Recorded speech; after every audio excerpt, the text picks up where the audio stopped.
Episode 2 of Moon Knight. Wow, I did not expect it to be significantly better than the first one. I enjoyed this. I'm really excited for this. It was a great episode. Yeah, I enjoyed it quite a bit as well. I think it was definitely significantly better than the first.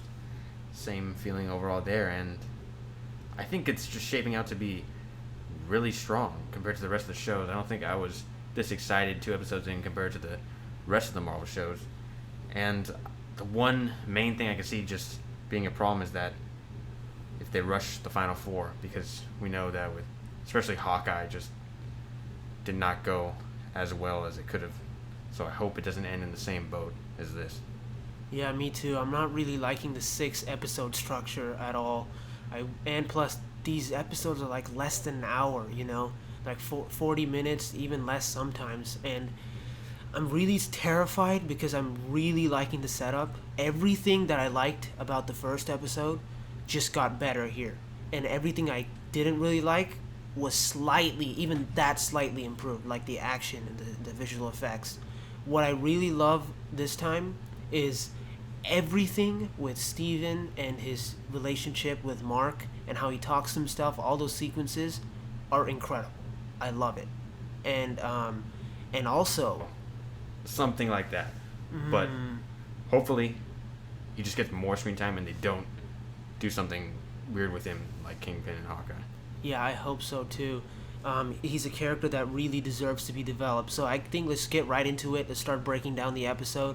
So we begin with basically the famous trailer shot where he wakes up and then he has that ankle restraint, and then he runs and he slips and falls, and then we go to his workplace. This because in the last time there was a giant battle that happened in his workplace where he fought that jackal thing, and we finally saw his Moon Knight costume in the bathroom. And he goes back into his museum place, and he tries to play back. He talks to that security guard, who he plays back all the security footage from, and he notices that pretty much like there's like he's just running away from something invisible, and a lot of the camera footage has been deleted. And then when we see finally that when he comes out of the bathroom in the camera footage, it's actually Mark. And then this leads to the people, his boss, looking over it and firing him. And then he finally meets Layla, who was on the phone in the first episode, and it happens to be his wife. What did you think of Layla, that That's character? pretty cool. Yeah, I definitely like that it was actually Mark's wife and not Steven. So maybe in a different show in the style would have been that, oh, now that he knows that Layla's his wife and he just remembers everything again. But I still like the fact that we don't really know anything about Steven's background other than that he used to be a worker in the gift shop. And we still don't really know about Mark that much, except that he probably has something to do with the armed forces, because we could tell that he's an American from his passport. And in the car scene, we learn a little bit about that. So I definitely like the fact that we still are in the dark about a lot of these characters' backgrounds. I think it's definitely shaping up to be a good thing. Yeah, apparently they tell you that apparently he murdered a bunch of archaeologists in as Mark, and this terrifies Steven, and he's just afraid and reluctant to give Mark his control over the body. And I thought that was a really fun dynamic. For me, when it first started off, he's like, no, I'm not gonna let you. I thought this could get really annoying really fast. But honestly, if you were to put yourself in those shoes, and also how Mark doesn't really come forward with a lot of things and hides a lot of things and lies to Steven, you wouldn't do the same thing too. And so that was really cool. So we learn a little bit more about Arthur Harrow, which is Ethan Hawke's character, and the big bombshell is that if he was Khonshu's avatar, which is what Mark is, so that's why he's the Moon Knight.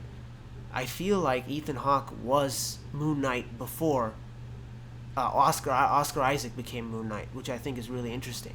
And I think what's going to happen is we're going to find out that I feel Khonshu releases. We find out that Khonshu releases or was planning to release Mark Spector after the debt has been paid.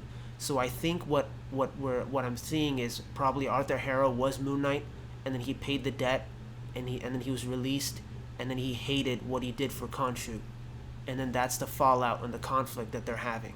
Yeah, I'm really interested to see because Mark, so far, he said to Khonshu that he hasn't fulfilled the debt yet.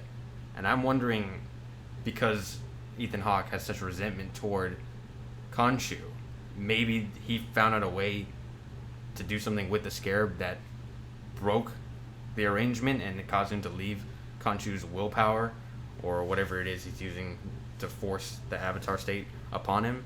So I'm really excited just to see why he has something against Khonshu, because we know now that he serves Amit, and I am guessing in Egyptian mythology, I don't really know much about it other than from Rick Riordan books, that maybe those two gods are on different sides, and we're probably going to find out why he switches allegiances from one god to the other. So that'll be very cool. So we basically found out that Khonshu punishes people who do sin after they've committed it, and Amit punishes people before they can see an act. That's why in the first episode, when Arthur Harrow is like holding that old woman, and then the scale turns red and shows imbalance, is because somewhere later down the line she's gonna commit a sin, and he does the same thing to a guy later on in the end of this episode too.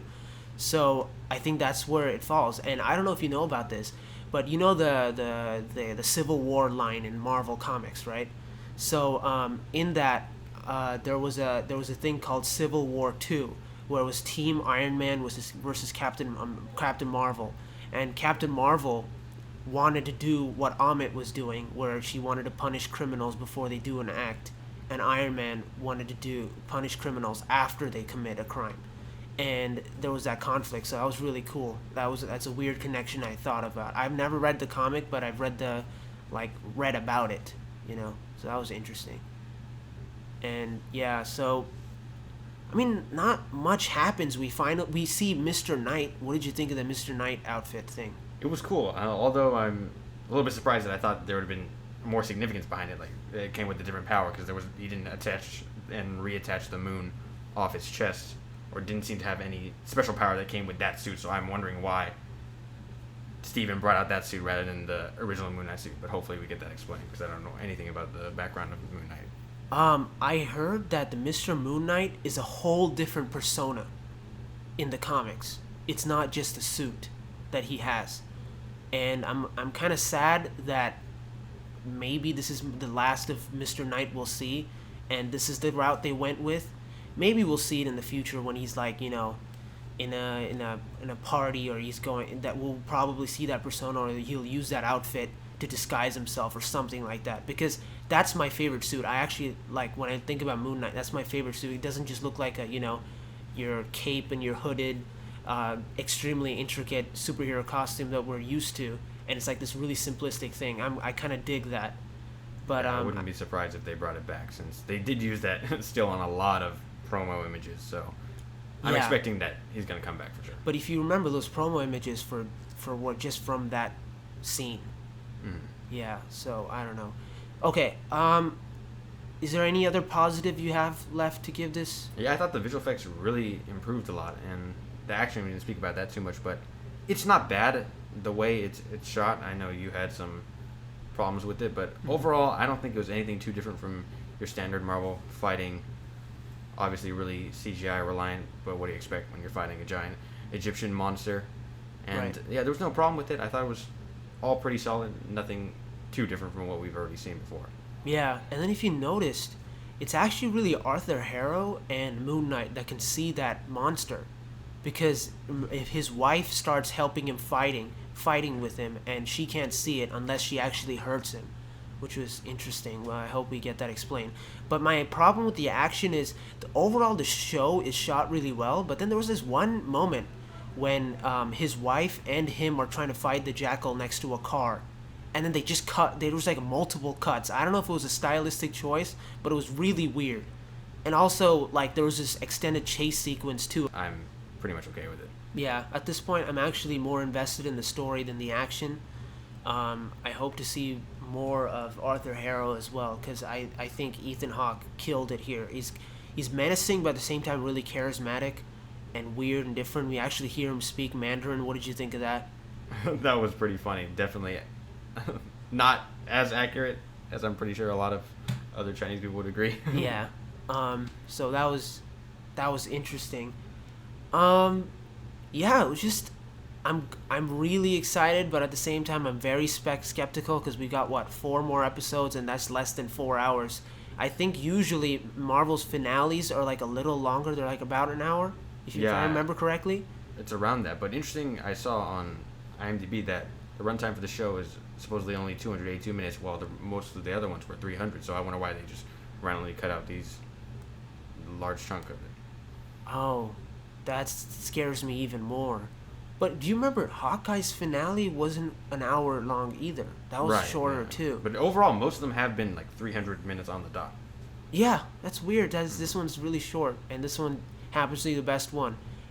There's another thing that we forgot to talk about, and that actually Mark Spector wanted a divorce from his wife, and we learned that in this episode. And I guess it's to protect her. That's what he said, because of like, him paying this debt is a very bloody thing, as he says. So that's a very interesting dynamic. So that's why it felt like they didn't have a loving relationship, because they were just kind of like really distant and yelling at each other. So that was cool. And also, we finally see Stephen Grant give Mark's body. And what I love about this is after he does, Steven is stuck behind the mirror, and there's this ferocity that comes in Mark's character, and he destroys the glass, which is one of my favorite moments in the episode. And I'm really glad that we're seeing like a very dark and very vulnerable Marvel hero, and I hope they delve into it a lot and they don't hold back. Definitely, yeah. I hope they just show everything as regards to why he's acting this way. And it would be pretty jarring if he just gets left out and Mark takes control of the body for the entire show. I don't think that's going to happen, but that would be pretty amazing. And if that was the dark style that he was referring to, then that would be very interesting. Yeah, I hope so too. So yeah, would you... I know you don't like rating episodes. I would say this is like a 9 out of 10 episode. I'm really excited to see more. So yeah, any other final thoughts from you? Overall, just a positive trend and excited to see how the rest of the show goes. All right. Thank you for watching. I'll see you in the next one.